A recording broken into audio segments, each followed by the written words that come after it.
Hello बच्चों बच्चों आप सभी का मेरे चैनल पर स्वागत है।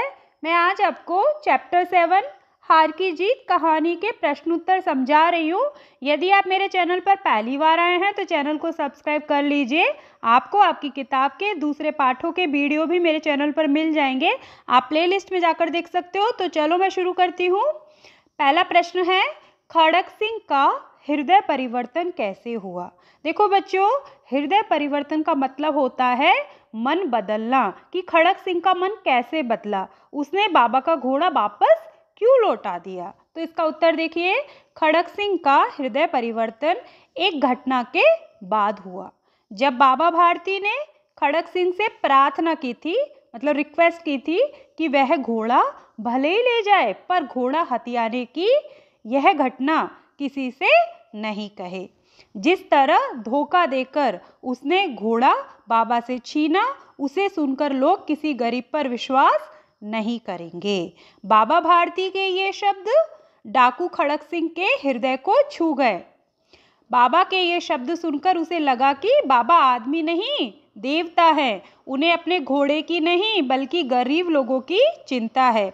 ऐसे उदार हृदय, मतलब इतने काइंड थे बाबा। उदार हृदय का मतलब यहाँ पे काइंड से है कि ऐसे उदार हृदय पुरुष को धोखा देना उसे अच्छा नहीं लगा। तब खड़क सिंह ने सोचा कि उसे बाबा का घोड़ा लौटा देना चाहिए। इस प्रकार खड़क सिंह का हृदय परिवर्तन हुआ। अब दूसरा प्रश्न क्या है कि अब कोई गरीबों की सहायता से मुंह नहीं मोड़ेगा। बाबा भारती ने ऐसा क्यों कहा। देखो बच्चों, मुंह मोड़ना एक मुहावरा है जिसका मतलब होता है नाराज होना या फिर ध्यान नहीं देना। अब इसका उत्तर देखिए, बाबा भारती ने ऐसा इसलिए कहा क्योंकि खड़क सिंह ने गरीब और अपाहिज बनकर बाबा भारती को धोखा दिया था। उन्हें डर था कि इस घटना का पता चलने पर लोग गरीब, अपाहिज और दीन दुखियों पर कोई विश्वास नहीं करेंगे। लेकिन खड़क सिंह जिस शाम को बाबा भारती का घोड़ा ले गया था, उसी रात को वह उसे बाबा के अस्तबल में बांध गया था। अस्तबल मतलब जहाँ पर घोड़े रखे जाते हैं।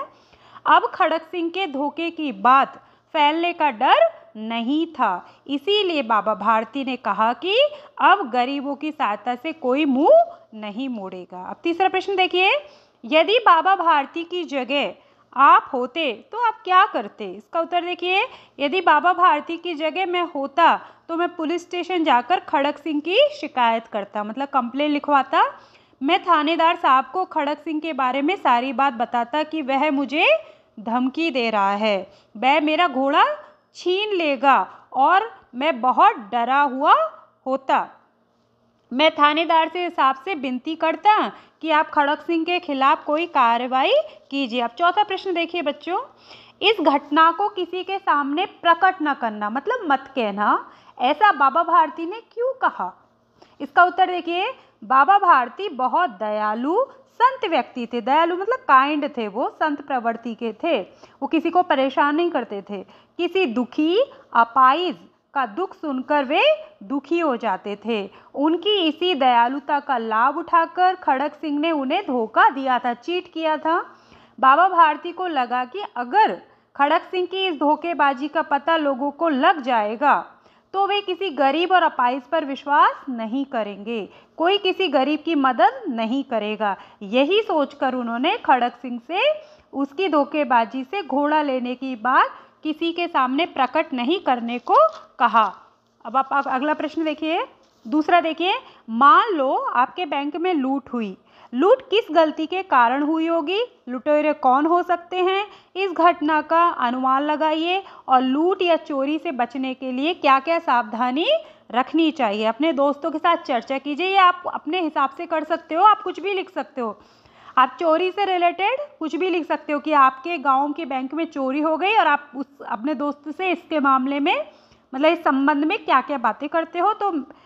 तो देखिए फिर पहला राहुल, पहला दोस्त कौन है, राहुल। राहुल बोल रहा है, अंकित तुम्हें पता है कि कल रात अपने गांव की ग्रामीण बैंक, मैंने बैंक का नाम ग्रामीण बैंक लिखा है, आप कोई दूसरा नाम भी लिख सकते हो, ग्रामीण बैंक से चोरी हो गई, लुटेरे सब पैसा लूट कर ले गए। तो अंकित कह रहा है, हाँ मुझे आज ही लूट के बारे में पता चला। अब श्याम, उनका तीसरा दोस्त है, वो कह रहा है, श्याम, हाँ ये तो होना ही था, बैंक की रखवाली करने वाले चौकीदार मतलब वॉचमैन तो दिन भर बाहर ही घूमते रहते हैं, इसीलिए लुटेरों को मौका मिल गया होगा। अंकित कह रहा है तुमने बिल्कुल सही कहा। राहुल, अच्छा ये तो बताओ ये लुटेरे कौन होंगे? श्याम कह रहा है अरे वही लुटेरे होंगे जिन्होंने पिछले साल सेठानी के घर से सोना चोरी किया था। राहुल कह रहा है ये तो लुटेरों ने बैंक लूटकर बहुत हिम्मत का काम किया है। अंकित कह रहा है अब ऐसी घटनाओं से बचने के लिए क्या किया जाए? तो राहुल कह रहा है मुझे तो लगता है कि बैंक में कोई साहसी और ईमानदार चौकीदार होना चाहिए। बैंक में 1-2 पुलिस के जासूस और सीसीटीवी कैमरे लगाने चाहिए। अंकित कह रहा है हाँ राहुल तुम्हारी बात सही है, ऐसे उपाय करके ही चोरी से बचा जा सकता है। अब तीसरा देखिए पैसेज है कि परिच्छेद पढ़कर प्रश्नों के उत्तर लिखिए। तो मैं पढ़ देती हूँ। सोना अचानक आई थी परंतु वह अब तक अपनी शैशवावस्था भी पार नहीं कर पाई थी। बच्चों शैशवावस्था होती है 6 ईयर तक का, बचपन को कहते हैं शैशवावस्था, 6 साल तक की अवस्था को कहते हैं। सुनहरे रंग का रेशमी लच्छों की गांठ के समान उसका कोमल लघु शरीर था, छोटा सा मुंह और बड़ी बड़ी पानीदार आंखें, देखती तो लगता था कि अभी झलक पड़ेंगी। लंबे कान, पतली सुडौल टांगे जिन्हें देखते ही प्रसुप्त गति की बिजली की लहर देखने वालों की आंखों में कौंध जाती थी। सब उसके सरल शिशु रूप से इतने प्रभावित हुए कि किसी चंपक वर्णा रूपसी के लिए उपयुक्त सोना, सुवर्णा आदि नाम उसका परिचय बन गए। आगे देखिए परंतु उस बेचारे हरिण शावक की कथा तो मिट्टी की ऐसी व्यथा कथा है जिसने मनुष्य निष्ठुरता गढ़ती है। बेचारी सोना भी मनुष्य की इसी निष्ठुर मनोरंजन प्रियता के कारण अपने अरण्य परिवेश और स्वजाति से दूर मानव समाज में आ पड़ी थी। प्रशांत वनस्थली में जब अलस भाव से मंथन करता हुआ मृग समूह शिकारियों की आहट से चौंक कर भागा, तब सोना की माँ सदैव प्रसूता होने के कारण भागने में असमर्थ रही। सदैव जात मृग शिशु तो भाग नहीं सकता था, अतः मृगी माँ ने अपनी संतान को अपने शरीर की ओट में सुरक्षित रखने के प्रयास में अपने प्राण दिए। अब इसके क्वेश्चन आंसर देखिए। पहला देखिए सोना हिरन का रंग कैसा था? तो आंसर है सुनहरा, मतलब गोल्डन कलर। फिर दूसरा देखिए मृग समूह किसकी आहट से चौंक कर भागा? तो इसका उत्तर है शिकारियों की। अब रेगिस्तान भरिए, फिल इन द ब्लैंक्स आपको फिल करने हैं। पहला क्या देखिए सोना अब तक अपनी डैश भी पार नहीं कर पाई थी, और खेमे है हरिण शावक की कथा तो मिट्टी की ऐसी डैश है जिसे मनुष्य की निष्ठुरता गढ़ती है। तो इसका उत्तर देखिए, क का उत्तर देखिए सोना अब तक अपनी, इसमें आएगा शैशवावस्था भी पार नहीं कर सकी थी।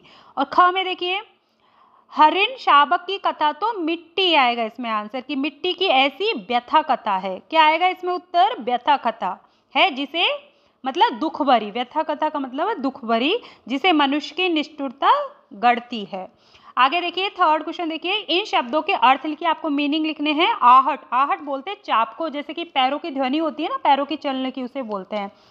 शैशव अवस्था बोलते हैं शिशु की अवस्था या बचपन, 6 साल के बच्चों को बोलते हैं, ठीक है, 6 साल की उम्र को बोलते हैं, हाँ शैशव अवस्था। अब चौथा देखिए, इन शब्दों के विलोम शब्द लिखिए, आपको अपोजिट लिखने हैं। लघु का हो जाएगा विशाल और मानव का हो जाएगा राक्षस या हैवान। पांचवा क्वेश्चन देखिए, हरिण शावक सोना की शारीरिक बनावट कैसी थी?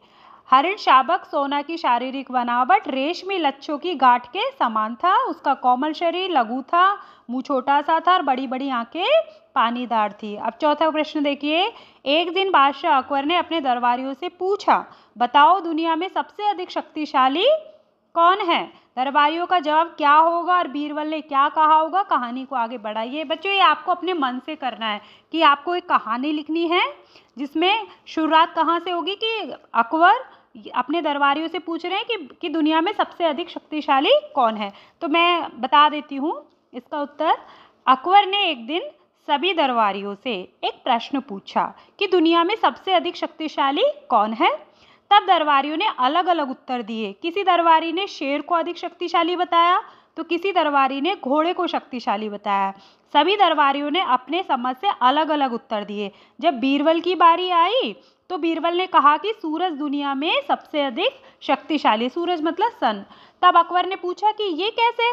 तब बीरबल ने कहानी सुनाई। एक बार की बात है, एक बार हवा, पानी और सूरज में बहस हुई कि कौन तीनों में सबसे अधिक शक्तिशाली है। एक देवदूत ने तीनों की बात सुनी और उसने कहा कि देखो, यह यात्री कोट पहने हुए है, जो इसका कोट उतरवा देगा वह सबसे अधिक शक्तिशाली होगा। सबसे पहले हवा की बारी थी।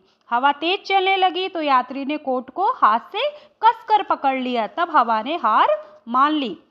अब पानी ने अपनी ताकत दिखाई और उसने जोर की बारिश की। यात्री पानी से भीग गया पर उसने कोट नहीं निकाला। अंत में सूरज की बारी आई। इतनी तेज धूप निकाली कि यात्री से धूप सहन नहीं हुई और वह पसीना पसीना हो गया। अंत में परेशान होकर उसने कोट उतार दिया। इस प्रकार सूरज की जीत हो गई। अंत में बादशाह अकबर ने बीरबल की बात का समर्थन किया। आशा करती हूँ बच्चों कि आपको ये प्रश्न उत्तर समझ में आ गए होंगे। आगे के जो प्रश्न उत्तर है बच्चों, वो मैं आपको अगले वीडियो में पढ़ाऊंगी। आशा करती हूँ आपको ये वीडियो पसंद आया होगा। धन्यवाद।